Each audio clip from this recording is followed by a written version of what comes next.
Miss Tyler, and welcome to another episode of Context for Kids, where I teach you guys stuff most adults don't even know.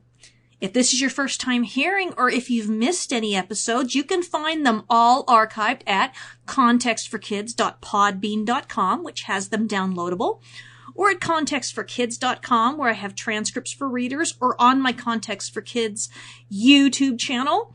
Parents, all scripture this week comes from the CSB, the Christian Standard Bible. Well, this is the kind of thing I don't really like to teach, but it's important for you guys to know that sometimes grown-ups do some bad things with the Bible to hurt other people.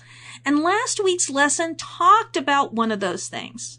And so this week's episode is called The Curse of Ham, but the problem with that is that Ham was never cursed, but people in the past have used that phrase and that idea so that they could say the Bible was giving them permission to do terrible things. Of course, there are many things in the Bible that have been taken out of context in order to hurt people, but this is one of the worst.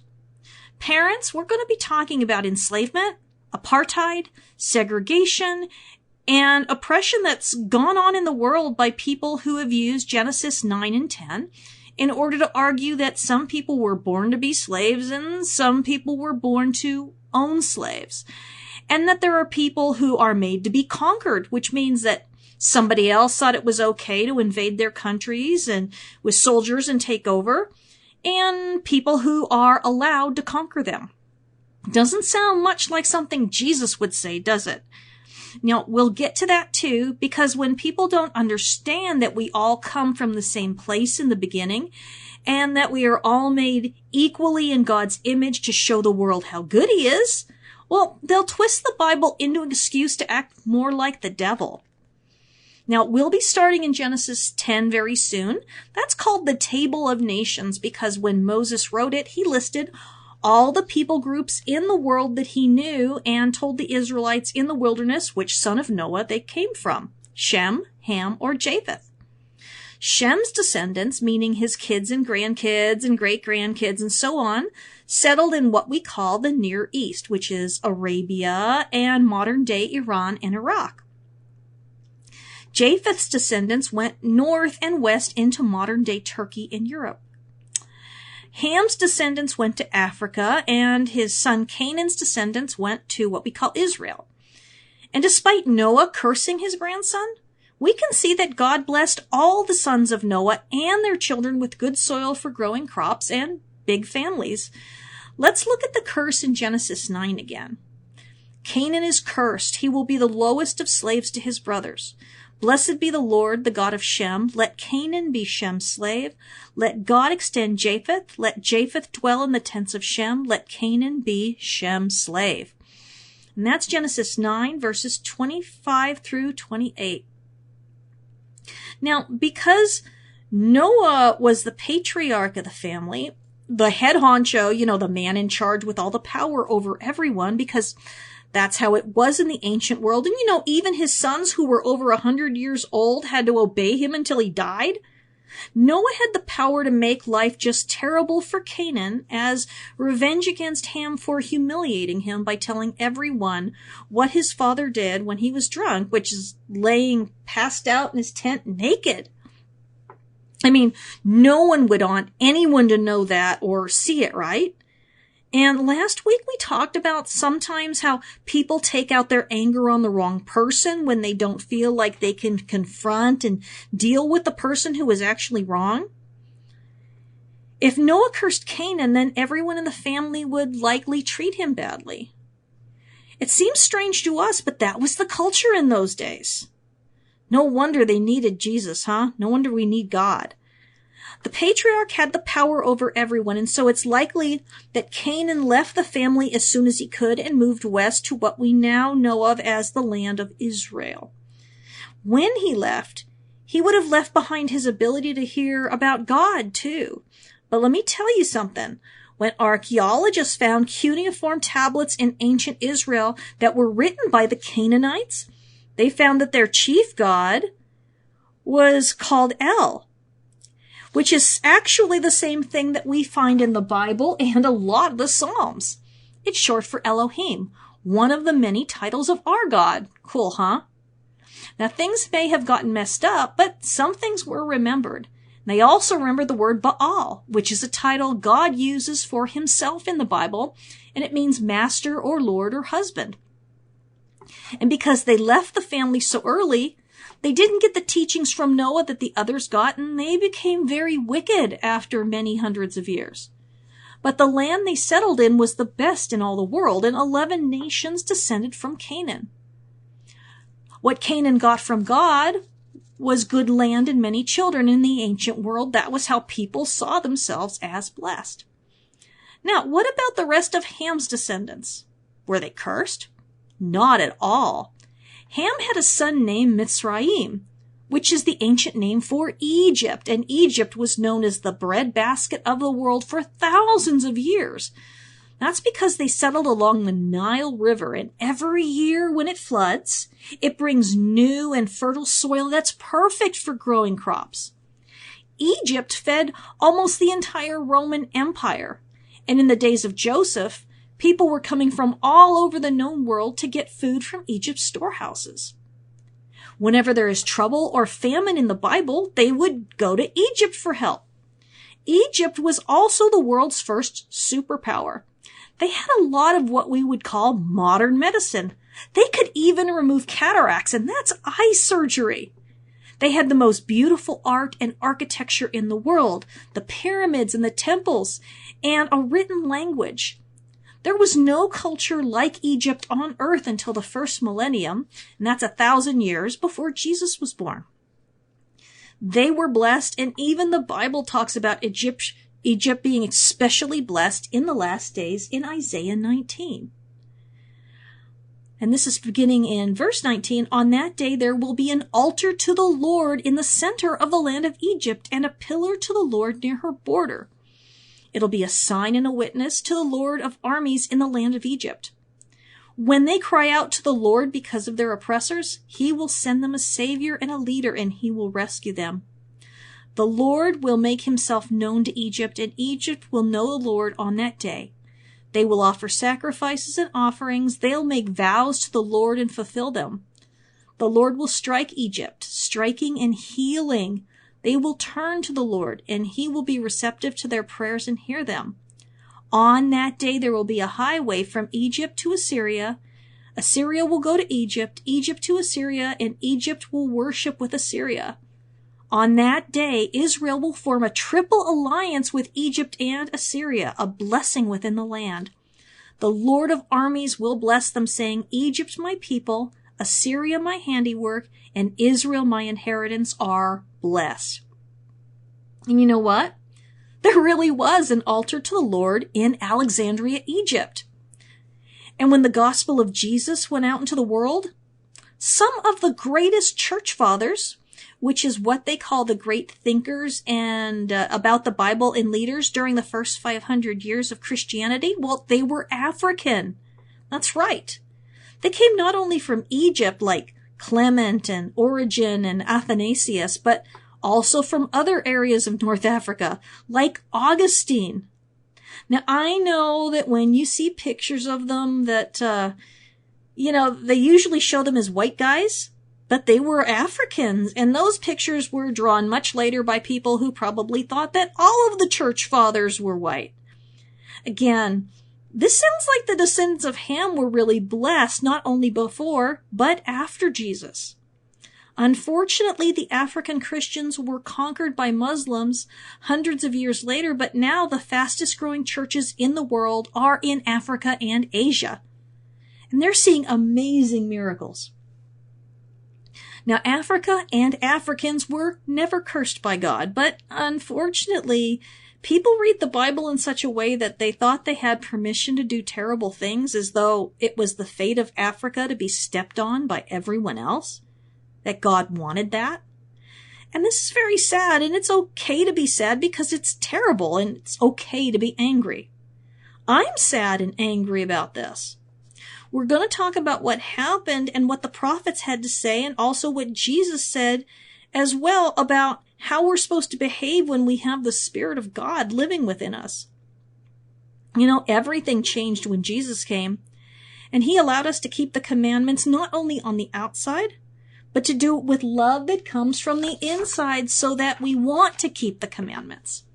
If we're doing something to hurt someone else, then we're not acting like Christians.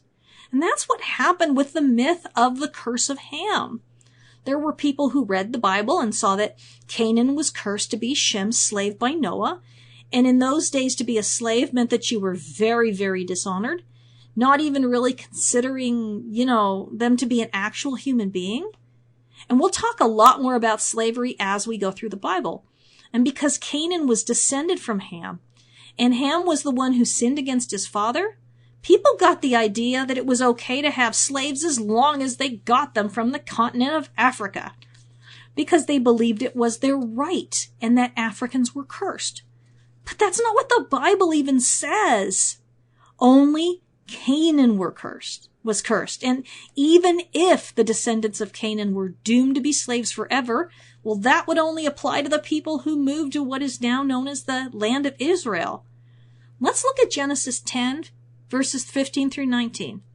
Canaan fathered Sidon, his firstborn, and Het, as well as the Jebusites, the Amorites, the Girgashites, the Hivites, the Arkites, the Sinites, the Arvadites, the Zemarites, and the Hamathites.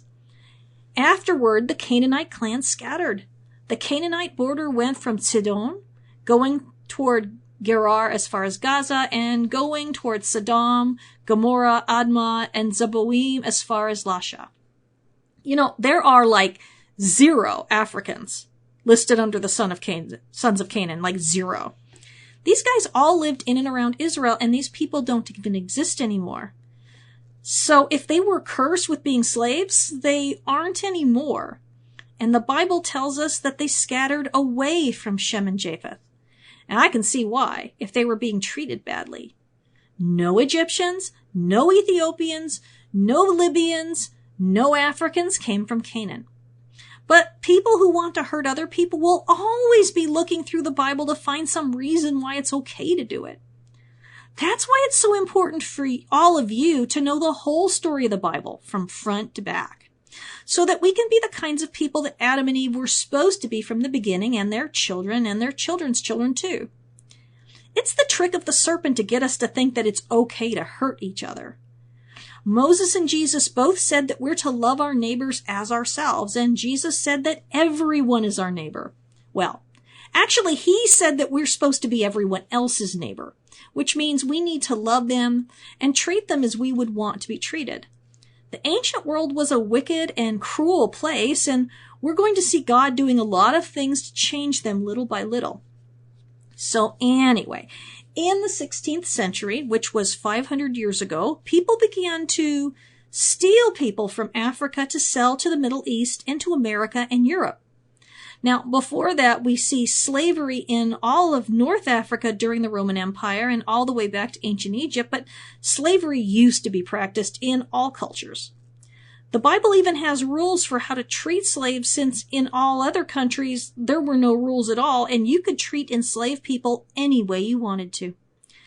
Now that Jesus has set us all free from sin, slavery is now illegal in a lot of the world, and especially in nations with a lot of Christians, but even 200 years ago, that wasn't true. And people used to say it was okay. Isn't that awful? God gave Moses rules that would keep people from doing whatever they wanted to slaves, and people made the mistake of thinking that God approves of slavery. But we see in Exodus that our God is known all over the world as the God of the Exodus, the God who frees slaves. It's impossible to love someone and make them be your slave, or to mistreat them in any way, or to steal from them, or to steal them from their homes. All of these things are evil, but in the ancient world, they thought it was normal.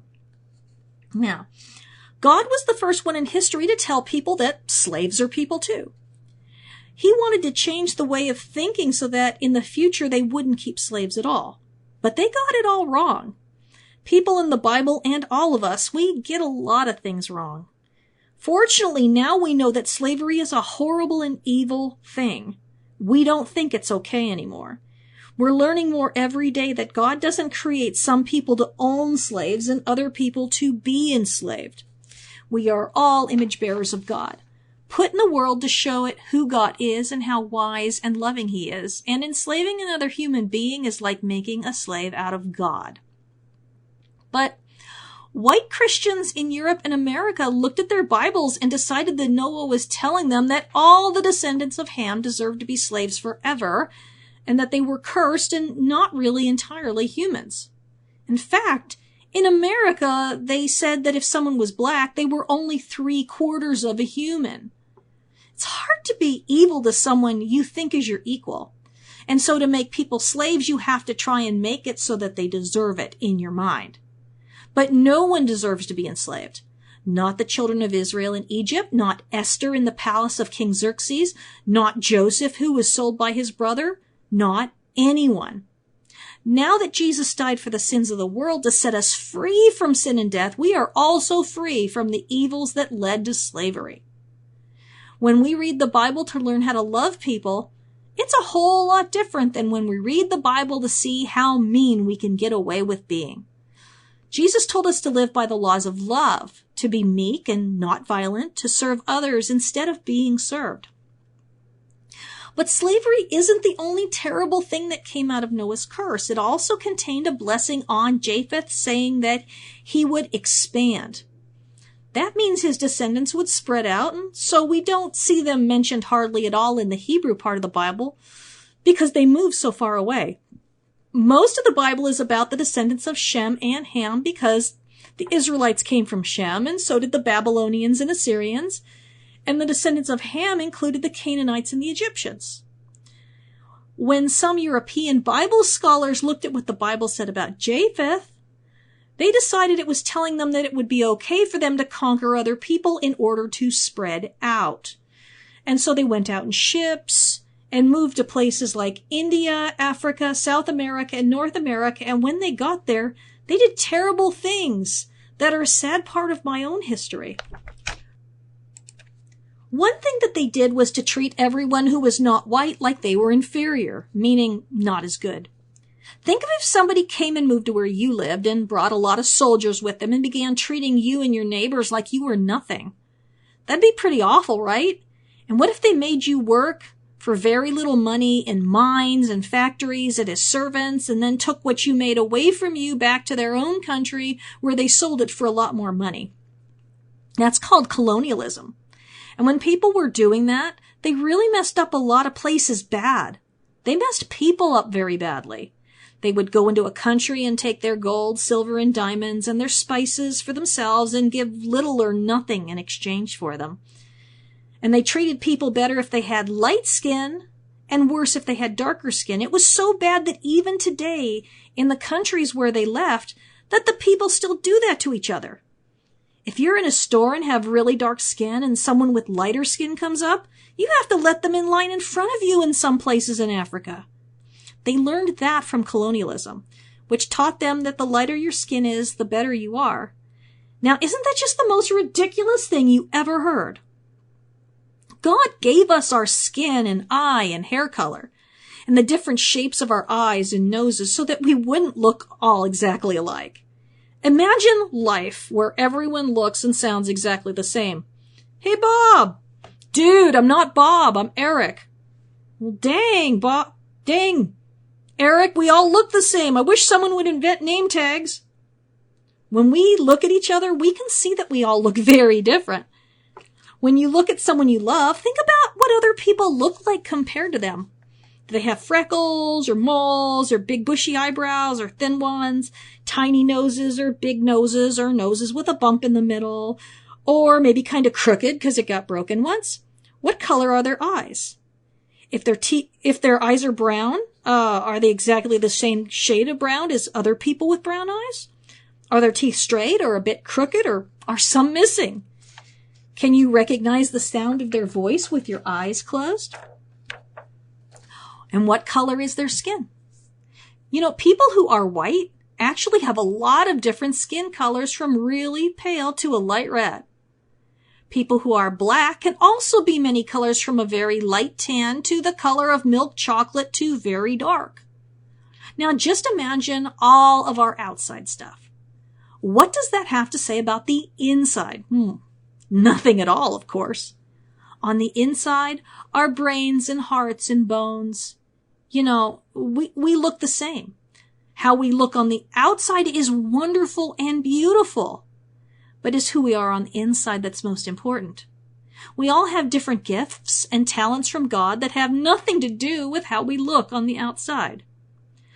You can't look at a person who's sleeping peacefully in their bed and have any idea how smart they are, if they are mean or nice, if they love or hate God, or how much money they have, or if they can sing or play musical instruments, what their voice sounds like, if they're safe or dangerous. You can't know anything about them. In the Bible, only God and Jesus know who people are on the inside, past all the stuff that we can see when we look at them. But because of the imaginary curse of Ham, a lot of people, for a long time and still today, think that some people are better than others just because of what they look like on the outside or where they came from. And the reason I'm teaching you all this is because it's important to know that all through your lives you will come across people who talk a lot about the Bible, but most of them don't really know much about the whole Bible. They may know this or that verse, or they may read the Psalms a lot, or read one gospel or do the Torah portions, but they might not really have a good beat on what God wants or what he's been trying to accomplish with people because they only know the bits and pieces that they like or that their teachers focus on. A lot of people believed in the curse of Ham and the curse of Cain and other myths that make them think it's okay that some people are, it's okay to think that some people are better than others and that some people were made to be slaves. But no one was ever created to be a slave.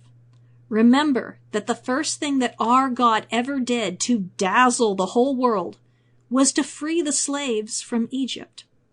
Not only children of Israel, but also all the other people who were enslaved who trusted in God more than Pharaoh. God wanted his first impression on the ancient world to be unmistakable.